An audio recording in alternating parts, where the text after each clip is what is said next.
सांसद चिरिगांव क्योर के तहत सांसद सुनील कुमार की अध्यक्षता में राष्ट्रीय जनतांत्रिक गठन ने नरकटियागंज के वैश्य वर्ग के साथ बैठक की। पश्चिमी चंपारण के नरकटियागंज में नगर के वार्ड संख्या 15 के एक निजी होटल में राष्ट्रीय जनतांत्रिक गठन की महत्वपूर्ण बैठक वाल्मीकि नगर सांसद सुनील कुमार की अध्यक्षता में संपन्न हुआ। सांसद श्री कुमार ने नगर परिषद क्षेत्र का भ्रमण कर लोगों से मिले और व्यवसायी लोगों की समस्याओं को सुना।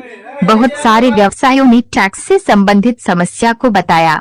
पत्रकारों के पूछे गए सवाल पर उन्होंने व्यवसायी लोगों की समस्याओं के समाधान के लिए वित्त मंत्री से मिलकर समस्या को सुलझाने का वादा किया। मौके पर राजकुमार बर्नवाल, दवा व्यवसायी पप्पू कुमार, टिंकू सिंह, भाजपा के राजेश जायसवाल, हरिशंकर प्रसाद, देवीलाल प्रसाद, जूही, यास्मीन, संतोष राज, अनिल कुमार, रूपेश कुमार, धर्मेश कुशवाहा, कमलेश कुशवाहा, बड्डेलाल गुप्ता, किशोरी लाल जायसवाल, बबलू श्रीवास्तव, आकाश श्रीमुख, विनय ठाकुर, लाल बाबू कुशवाहा आदि उपस्थित। कई संघ के साथ बैठक किए हैं, क्या मुद्दा था, किन मुद्दों को लेकर? देखिए, आज का जो उद्देश्य है ना, जैसे क्षेत्र भ्रमण के क्रम में जनसंपर्क कार्यक्रम जो हम लोग का चलता है ना, गांव में जो चलता है, सांसद चले गांव की, उसी तरह मतलब शहर में भी हम घूमते रहते हैं हमेशा।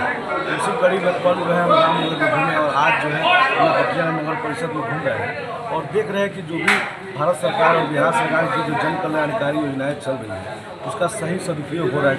डोर टू डोर जा रहे हैं और देख रहे हैं और यूँ से भी बात कर रहे हैं। अभी डीएम से भी बात हुई कि जो यहाँ पर सब्जी मंडी वाला मामला है, तो मतलब गरीब और दुखी और सब्जी मंडी का जो समस्या है, लोगों को जो परेशानी है, तो हमने कहा कि इसका स्थायी निदान तो हो नहीं, उसके लिए प्रयास प्रशासन कर ही रही है और हम लोग भी बात किए हैं डीएम से। अभी डीएम से जस्ट बात की और हमने कहा जब तक अस्थायी निदान नहीं होता है तो नरकटिया का शहर कुछ जगह ऐसे हैं जहाँ पर तुम लोग को अस्थायी के तौर पर भी कर करके किया जा सकता है। उसके लिए बात हुई, डीएम ने बोला है कि हम एसडीओ से बात करते हैं। अभी पटना गए हुए तो लौट रहे हैं, उसके लिए हम लोग प्रयास कर रहे हैं। यहाँ पर नल जल की जो कुछ समस्याएं हैं, नल जल की जो वाटर लेवल जो नीचे जा रहा है, उसके लिए भी यू से बात हुई है कि भाई आपका क्या रिपोर्ट है, 2 साल 3 साल का रिपोर्ट बताइए कि हर साल जो है लेवल जो नीचे जा रहा है उसका क्या कारण है। और हम लोग देखते हैं क्षेत्र में रोज़ घूमते रहते हैं, इस चंपारण में सबसे ज़्यादा परेशानी कैंसर रोग और किडनी से रोगों का हो रहा है। और मेरा यह मानना है कि सबसे ज़्यादा जो परेशानी है वो जल से ही है।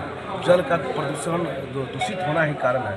उसके लिए हम लोग बात, और भारत सरकार में भी हमने पटल पर भी रखा है, लोकसभा के पटल पर भी रखा था कि नहीं, कि जो बीमारी जो कैंसर है, किडनी का जो बीमारी बढ़ रहा है, इसका एक वहाँ से केंद्रीय टीम भेज करके और यहाँ पर आ करके और टीम को देखना चाहिए कि जांच करना चाहिए। उसके लिए भारत सरकार भी तत्पर है और बिहार सरकार को भी हमने पत्र लिखा है। तो मेरे कहने का मतलब है कि जो जनसंपर्क कार्यक्रम है, हम चाहते हैं कि जो मोदी जी और नीतीश जी का जो सोच है कि जो भी सरकार की योजना है वह जन जन तक पहुँचे, लोगों के आम सुविधा तक के लिए पहुँचे, उसी के लिए कड़ी हम घूम रहे हैं और लोगों की समस्याएं जान करके अधिकारियों से भी बात कर रहे हैं, लोग की भी समस्याएं सुन रहे हैं। आयुष्मान कार्ड जो मोदी जी की सबसे बड़ा ड्रीम प्रोजेक्ट है, 5 लाख तक का, या सरकार जो है 70 साल से ऊपर का भी, और मतलब आयुष्मान कार्ड जो है वह सभी लोग का बना है कि नहीं है, उसमें भी है जिसका नाम जो है बहुत लोग का नहीं बन पाया। इसके पहले वाले पीरियड में हमने तो उसको सब जगह शिविर लगा के बनवाया था। उसके लिए भी हम लोग बात कर रहे हैं कहाँ कहाँ बना है, उसको भी निर्देशित कर रहे हैं। वीडियो को, सीईओ को, ईओ को बोल रहे हैं कि भाई उसको आयुष्मान कार्ड को ही बनवाइए। आपको इस तरह सभी योजनाओं को हम लोग देख रहे हैं और उसको समय समय पर जा करके विभागीय स्तर पर बात कर रहे हैं कि यहाँ पर नरकटियागंज अच्छा हो, सुंदर बने, स्वस्थ यहाँ के लोग हो, स्वस्थ मन से ही, स्वस्थ शरीर से ही, स्वस्थ दिमाग से ही स्वस्थ नरकटियागंज बनेगा। नरकटियागंज के व्यवसायियों ने टैक्स के मामला आपके सामने उठाया, जीएसटी का मामला है। अभी हम लोग बैठे हुए थे तो व्यवसायी लोगों ने कहा, तो हमने कहा कि देखिए, सरकार की कोई भी नीतियाँ जो बनती है वो सरकार के लोगों के सहूलियत के लिए बनती है। तो हो सकता है कुछ टेक्निकल जो आपके देखने से जो मतलब दिक्कत है, परेशानी है, उसको हमने कहा है कि पॉइंट नोटेड करके आप लोग हमको दीजिए, उसको हम लोग आपको वित्त मंत्री से मिल करके उसके लिए हम लोग बात करेंगे कि इसमें जीएसटी में कुछ जो टेक्निकल दिक्कत हो रहा है, व्यवसायियों को जो असुविधा हो रही है, उसमें प्रयास करना चाहिए कि व्यवसायियों को सुविधा में बदला जा सके लिए। इसके लिए हम लोग प्रयास भी कर रहे हैं। और उसके बाद हम लोग लोकसभा के जो अगले साल जो बजट तो भी हो गया, अगले बार जो बजट सत्र चलेगा उसमें हम लोग बात करके उसके लिए प्रयास करने की कोशिश करेंगे। Thank you.